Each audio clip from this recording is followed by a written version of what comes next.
জুবিন ক্ষেত্ৰত আজিও অনুৰাগীৰ ভিৰ দেখিবলৈ পোৱা গৈছে আজিও কান্দোন শুনিবলৈ পোৱা গৈছে ন্যায় বিচাৰি অশ্ৰু নিগৰাইছে দিশহাৰা অনুৰাগী এই মুহূৰ্তত জুবিন ক্ষেত্ৰত উপস্থিত আছে আমাৰ সাংবাদিক মাধৱজ্যোতি দত্ত আমি মাধৱৰ কাষলৈ গৈছো মাধৱ আমি আপোনাৰ কাষলৈ গৈছো চাওক আজি 33টা দিন আৰু ঈশ্বৰ পুত্ৰ নোহোৱা হোৱাৰ যেন অনুভৱ আজিৰ তাৰিখতো মানুহে বুকুত কঢ়িয়াই লৈ ফুৰিছে কিয়নো তেওঁ যদিও সকলোৰে বুকুৰ ৰন্ধে ৰন্ধে বৈ আছে তথাপিও কিন্তু আজি এই যি সোণাপুৰৰ জুবিন ক্ষেত্ৰ সেই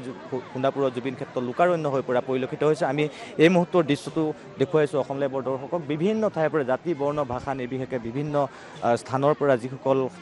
গুণমুগ্ধ সেই গুণমুগ্ধসকল অহা পৰিলক্ষিত হৈছে আৰু জুবিন ক্ষেত্ৰলৈ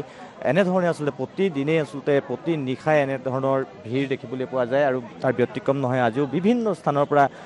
আহিছে যিসকল অনুৰাগী সেই অনুৰাগীসকল অহা পৰিলক্ষিত হৈছে আৰু সকলোৰে মুখত আচলতে এটাই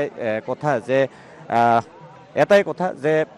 জুবিনদাৰ যি ন্যায় সেই ন্যায় যাতে অতি শীঘ্ৰে হয় তাৰ সকলোৱে দাবী উত্থাপন কৰিছে বাইদেউ ক'ৰ পৰা আহিছে মই নলবাৰীৰ পৰা আহিছোঁ আজি 33টা দিন হ'ল জুবিনদাৰ আমাৰ মাজত নাই যদিও কায়িকভাৱে নাই যদিও আমাৰ সকলোৰে বুকুৰ ৰন্ধে ৰন্ধে থাকিব কি ক'ব আচলতে ন্যায় ব্যৱস্থাটো ন্যায়টো লাগিছিলে এইটোতো ছাৰেতো আমাৰ CM ছাৰে কৰি আছোঁ বুলিয়ে কৈছে তথাপিও আৰু ধৰক আজি নলবাৰীত হৈছে বিশাল সমদল হৈছে তাতো আমি আছোঁ মইতো আজিলৈকে ছবাৰ আহিলোঁ খুব অশান্তি লাগিলে আহি যাওঁ মানুহজনৰ মাত শুনিব পৰা নাই গান কি ছিংগাপুৰৰ পৰা আহি নতুন সৃষ্টি এটা দিলে হয় নে নহয় এনেকুৱা সম্পদ এটা আমি হেৰুৱাইছোঁ গতিকে ন্যায়টো আমি বিচাৰিছোঁ ন্যায় লাগিবই আৰু লাগিবই ন্যায় লাগিবই আমাক ন্যায় দিবই লাগিব এনেকৈ নাথাকিলে নহ'ব নিশ্চয়কৈ আচলতে বিভিন্ন স্থানৰ পৰা এইসকল যি ব্যক্তি সেই ব্যক্তিসকল আহিছে বাইদেউ ক'ৰ পৰা আহিছে হয় নমস্কাৰ মই শ্বহীদনগৰ ঢেকিয়াজুলিৰ জীয়ৰী হয় আৰু কামৰূপ শুৱালকুছিৰ বোৱাৰী হয় মই জুবিনদাৰ ন্যায় লাগে জুবিনদাক লৈ কিনাই এইকাৰণে ন্যায় লাগে কাৰণ আজি 23টা দিন হৈ গ'ল আমি ভালদৰে শুব পৰা নাই ভালদৰে খাব পৰা নাই কাক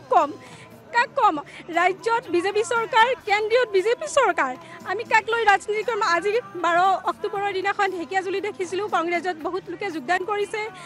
আজি দেখিছোঁ নলবাৰীত বিজেপি চৰকাৰে ন্যায় বিচাৰি আছে ন্যায় কাক বিচাৰিছে ন্যায় দিব কোনে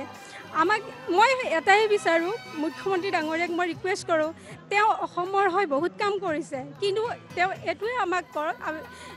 আমাক জুবিনদাক ন্যায়ৰ ক্ষেত্ৰত তেওঁ আমাক সহায় কৰক জুবিনদাক লৈ ন্যায় লাগে আৰু কি কাৰণত ছিংগাপুৰত লৈ গৈ তেওঁ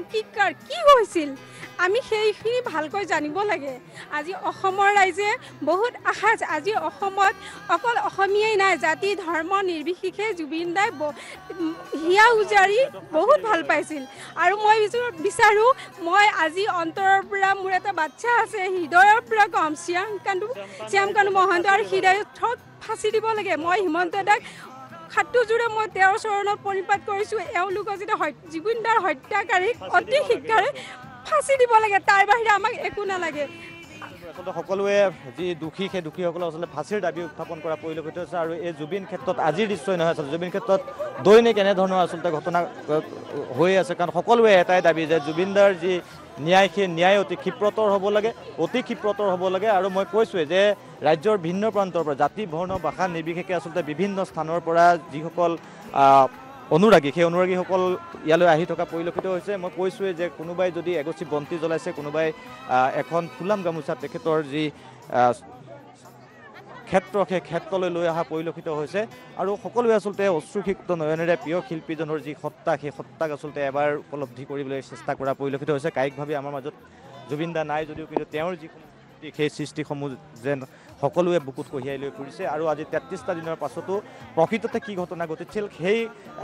ছিংগাপুৰৰ যি ঘটনা যিদৰে গৰিমা ধন্যবাদ জনাইছোঁ মাধৱজ্যোতি দত্ত আপুনি পোনপটীয়া সম্প্ৰচাৰ সহযোগ কৰাৰ বাবে আৰু আজিৰ তাৰিখতো জুবিন ক্ষেত্ৰলৈ এই মুহূৰ্ততো অনুৰাগীৰ ভিৰ দেখিবলৈ পোৱা গৈছে সকলোৱে আকৌ এবাৰ অশ্ৰুসিক্ত নয়নেৰে সোঁৱৰণ কৰিছে প্ৰিয় শিল্পীগৰাকীক